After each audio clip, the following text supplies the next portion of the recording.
আজকে সোয়াদকে দিয়েছিলাম রাজমার বীজ দিয়ে একটা সবজি খিচুড়ি, আর সেই রেসিপিটা আজকে আমার এই ভিডিওতে শেয়ার করব। প্লিজ ভিডিওটা শেষ পর্যন্ত দেখে যাবেন এবং ফলো এন্ড লাইক করবেন। তো এখানে আমি রাজমার বীজ সারা রাত ভিজিয়েছিলাম। তো ভিজিয়ে রাখার পর কিছুটা এমন হয়েছিল ছোলাগুলা ছোলানো যাবে এরকম। আমি এগুলা ছিলিয়ে নিব। তারপর আমি এখানে আরো কিছু সবজি এড করব, যেমন আলু, গাজর, রাজমার বীজ, পেঁয়াজ, ডাল আর পোলাও চাল। এই খিচুড়িটা আপনারা 6 মাস থেকে যে কোনো বাচ্চাকে দিতে পারবেন।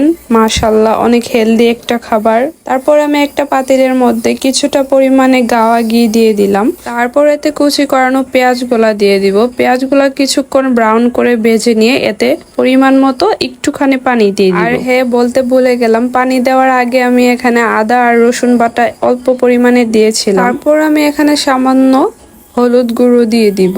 তারপর কুচি করানো সবজিগুলো এখানে অ্যাড করে দিব।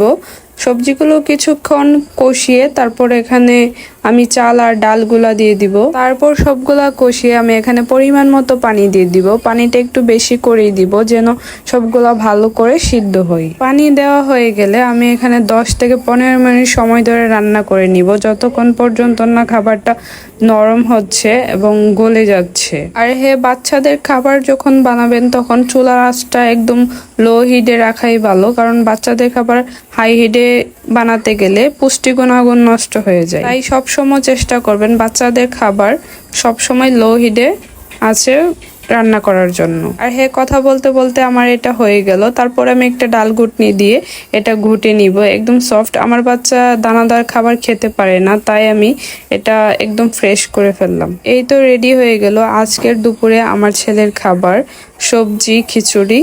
তো ভিডিওটা কেমন লাগলো লাইক এন্ড ফলো দিয়ে পাশে থাকবেন। আল্লাহ হাফেজ।